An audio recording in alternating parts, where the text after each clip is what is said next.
Assalamu alaikum. Welcome. And I do have here a couple of students. I mean, from here at the local university, St.Cloud State University, and all of them. I mean, they did finish. I mean, their high school here in St. Cloud, Minnesota. There is some issues. I mean, that's happening in high schools in St. Cloud. I mean, very recently. And I do have here three students. I mean, from St. Cloud State that I do want to talk to them about their experience here in the high schools. I do have Amran, Bisharo, and Amino. The first question that I do want to ask you, what is your experience high schools here in St. Cloud, especially I mean Tech High School or Apollo High School? I went to Apollo High School and I graduated '09. I actually liked it most of the time, but we actually did have problems with racism problems, and we had some students, not all of them, but some of the students did not like the fact that we had Somalians at school, and they didn't want to kind of connect with us in a way, I guess. And then most of the time, we just had some tensions. We had some fights. I was in a fight one time where we had to go for court because of this girl a comment she made to my friend, and we got into it. We didn't really handle it pretty well, like at that time. I wish I handled it differently, but now we want to do something about it, and that's why we're here. Oh. What was the question? What's your experience in high school? Oh, okay. I graduated from Tech High School in '05, so about 4 or 5 years ago. And my when I went to Tech High School is when everything was new. A lot of the Somali people were moving in and all of that stuff. And then a lot of the problem was because of the white student didn't understand us. We had a lot of like clash because there was a lot of stereotypes that were running around, like, Somalis get free cars and we get free housing and free, we don't pay taxes and all of that stuff. And a lot of them were bitter about it, even though that's really not the truth. So then with that, a lot of the time we got in problems with the students, and the teachers didn't know how to deal with them, and the school administration didn't know how to deal with it because they have two groups that are fighting all the time, and instead of actually working the problem, they just ignored it, hoping that it was going to go away, and that did not happen. So I think it's the same. Yeah. It's the same story. What was your experience also in the schools that you attended at that time? Well, I graduated from Apollo 2007, and we had the same experience with I had up and yeah, Minnesota. It's the same, St. Cloud. Yeah, even if you go to elementary, same story. middle school, it's the same story. Yeah.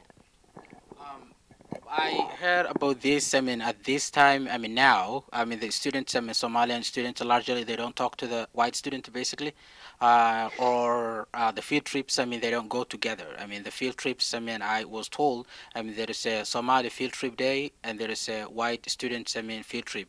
I mean, why? I mean, some of the students they feel uncomfortable to go to the other students. I mean, to go to the with the field trip. I mean, what's the issue that's separating? I mean, these students. Do you know anything about that?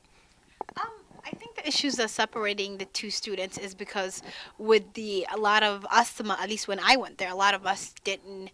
Anytime there was a lot of us coming together, meaning like the Somali kids and the white kids, there was always confrontation. There was always problem. So the way we dealt with it was kind of like staying away from school activities. So when I went there, I wasn't involved in any school activity whatsoever because I didn't want to put myself in a position where I will be in a room or in class and have that negativity around me all the time.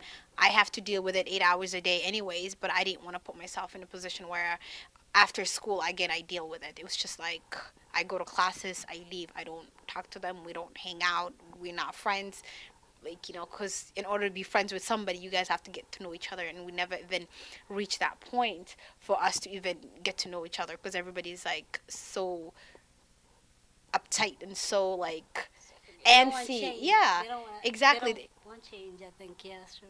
So yeah, that's pretty much, maybe that's what you're talking about. I don't know about the separate school. Okay, like I don't know exactly what it means by separate field trips, because when I went there we had field trips and we all used to go together.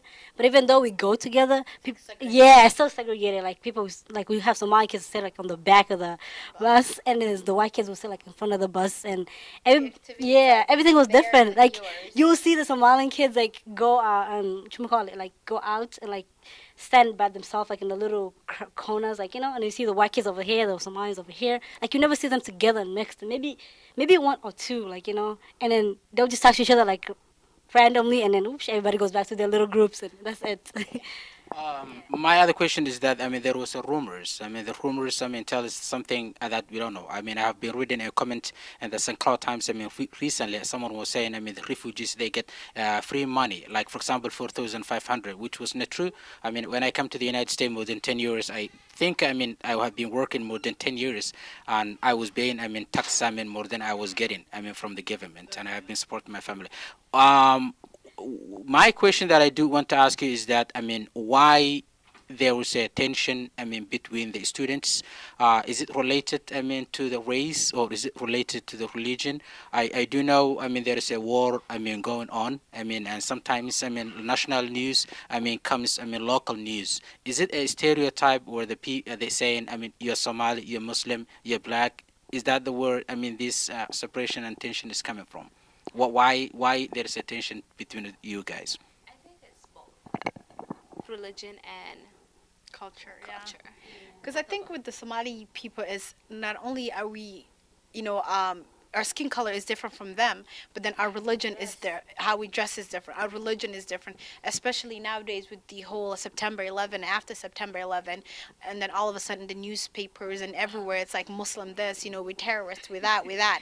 So with that on top of that, and with our skin color, everything just kind of piled together, and they're like, whoa, you're either, if they don't like you because of your religion, they don't like you because of your skin color. So in both ways, you're kind of screwed, because Yeah, I think also like with the media too, like it doesn't help because we have a really like bad image in the media. Yeah, and how every time like you look in the media, you turn around, you see some terrorists, yeah, some Muslim terrorists blew up something, I don't know, and then we have to deal with that. Like when I think I'm just assuming that when the white kids like look at the Somalian kids, they feel kind of scared. Maybe I'm not sure if that's what it is because I'm not white, Yeah, I wouldn't know, but. I think some of them has to do with their parents too, and because a lot of, especially with St. Cloud being predominantly white, especially it just became a little bit more diverse since the Somali people started moving in here. So the whole life they're used to, one religion, one culture, one everything, and now you have like everybody that looks different. So in a way, they didn't know how to deal with it. And when there's new people, you can either deal with it positively or negatively, and then they just, I guess, chose the negative way of dealing with it. And it was just a lot of like culture clash and a lot of misunderstanding that kind of escalated into fights and into like frustration and all of that stuff. Okay. The stereotype, I think it's true. It happened to me, a couple of times. It happened to me also with my friends. One time I did went to the federal office, and this lady, I didn't know her. I worked with her, and I asked her name Hussein. Check with name Hussein. She laughed and she says, "Saddam Hussein. Are you related to Saddam Hussein?" Then that's a stereotype. That we see. Another time. A friend of mine, actually someone who works with me, but white. She sent me an email with the Somalian pirate. Says, Ahmed, your cousin. This is your cousin. So there is a lot of stereotype. Because what's happening back in Africa, what's happening around the world, it's affecting also here.